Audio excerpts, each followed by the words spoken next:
At Sierra, discover great deals on top brand workout gear, like high-quality walking shoes, which might lead to another discovery. 40,000 steps, baby. Who's on top now, Karen? You've taken the office step challenge a step too far. Don't worry, though. Sierra also has yoga gear. It might be a good place to find your zen. Discover top brands at unexpectedly low prices. Sierra, let's get moving. When did making plans get this complicated? It's time to streamline with WhatsApp, the secure messaging app that brings the whole group together. Use polls to settle dinner plans. Send event invites and pin messages so no one forgets Mom's 60th. And never miss a meme or milestone. All protected with end-to-end encryption. It's time for WhatsApp. Message privately with everyone. Learn more at whatsapp.com. This is Optimal Relationships Daily, The Art of Companionship, Part 2, by Cylon George of spirituallivingforbusypeople.com. Number 3. Companions take turns being strong for one another. This famous chorus expresses what it means to be strong for each other beautifully. Lean on me when you're not strong, and I'll be your friend. I'll help you carry on, for it won't be long till I'm going to need somebody to lean on. Sadly, the wisdom of this great song has gone by the wayside. We're taught from an early age that in order to get ahead, we must depend on ourselves. We glorify the myth of the self-made, people who bootstrapped their way to empires, fame, and acclaim. But if they're honest, these same people will tell you that they leaned on friends and trusted companions on their journey to success. They'll tell you that they still have trusted companions who no one's ever heard of. Don't believe the myth that you can go it alone. Lean on your companion when you need encouragement and support. Allow them to lean on you when they're stuck. Number 4. Companions learn to be alone together. Some of the best dates with my wife have been to Barnes & Noble. We both love books. Every so often we would go there, grab books we like, sit and read in each other's company. We do this at home too. Sometimes our nightly walks are done in silence too. We're afraid of silence in relationships because we often fear it's a sign that something is going wrong. But silence can strengthen bonds rather than weaken them. The silence that naturally arises between companions, instead of being viewed as a threat, can create a sense of safety. It's a silence that says, I am safe to be alone in your presence. It creates a sense of ease and comfort. You don't always have to be on when you're with your companion. You can just be. Number 5. Companions bring out the best in each other. Real relationships challenge us and help us grow. While acquaintances or superficial friends may say things we want to hear in order to be liked or avoid conflict, true companions tell each other the truth. And as we know, sometimes the truth hurts. However, our companions can often know us better than we know ourselves. They can see our blind spots. They can provide perspectives that help us broaden our understanding of the world. If we're willing to submit to one another in humility, our companions will eventually bring out the best in us. Number 6. Companions forgive each other. When you're in a relationship with a close companion, there are 3 words you'll need to get used to saying or hearing. I am sorry. In the inevitable push and pull of relationships, you can be assured that you'll be provided with opportunities to either give or receive forgiveness every day. I found this to be true in my life as I walk the road of companionship with my family. I've had to ask for forgiveness more times than I can count. It's hard.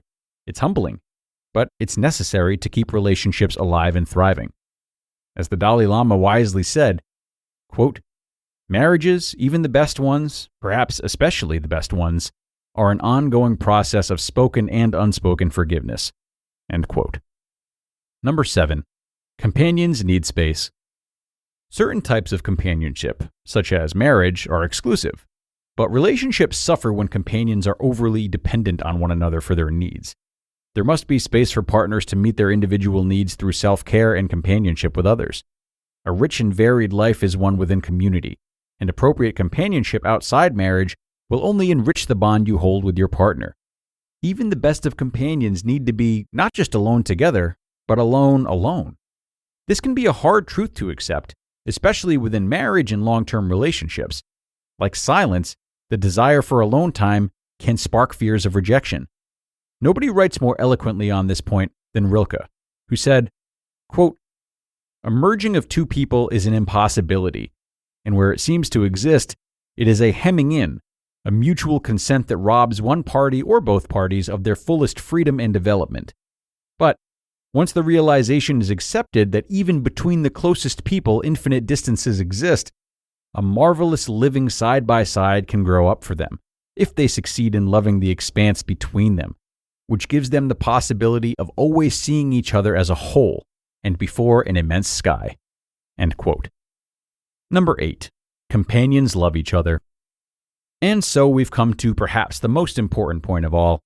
Companions love each other. The trickiness with this point is that love has become so sentimentalized that we hardly understand what it means to truly love.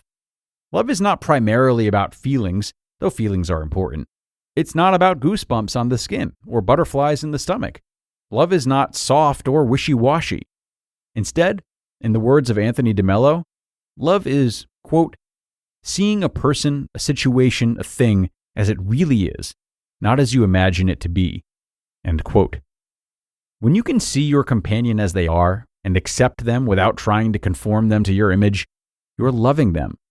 When you desire what's best for them rather than using them to get what's best for you, you're loving them. Go it together. Are these states hard to achieve? Yes, maybe even impossible. Might it seem easier to go it alone instead? Sure, for a time. But you were made for more than yourself. You were made for relationships. My life partner and I are still navigating what it means to be good companions to each other. Because companionship is an art, not a science. There are missteps and setbacks. However, we keep pressing forward, deciding each day to go it together and not go it alone. You just listened to part 2 of the post titled The Art of Companionship by Cylon George of spirituallivingforbusypeople.com. Routine, adjective. Used to describe an individual whose spirit is unyielding, unconstrained, one who navigates life on their own terms, effortlessly. They do not always show up on time, but when they arrive, you notice. An individual confident in their contradictions. They know the rules, but behave as if they do not exist. Routine, the new fragrance by Miu Miu, defined by you. This episode is brought to you by State Farm. Listening to this podcast? Smart move. Being financially savvy? Smart move. Another smart move? Having State Farm help you create a competitive price when you choose to bundle home and auto. Bundling, just another way to save with the Personal Price Plan. Like a good neighbor, State Farm is there. Prices are based on rating plans that vary by state. Coverage options are selected by the customer. Availability, amount of discounts and savings, and eligibility vary by state.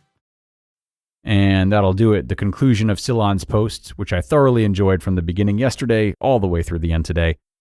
Now, the note we started on today, the third bullet point of his, that really interests me. I love the reminder that while we must trust and lean on others, we're also called to provide the same support for them. So consider how you might do this for a loved one of yours. Check in with them and learn about the unique way in which they feel isolation or loneliness. Is it based on that theory that we have to do everything ourselves that he mentioned? Maybe. Or maybe they've tried to do things collaboratively, but have been neglected by people they really gave themselves over to.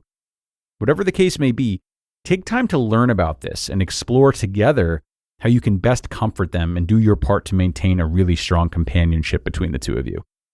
So think on that, everyone. It's time to get going. But thanks to all of you for listening to both posts or both episodes of the same post and for sharing the show with someone. Of course, that is one of the best ways to keep the lights on around here, so we really appreciate when you guys do that. Have a great rest of your day, everybody, and I'll see you back here tomorrow for more, where your optimal life awaits.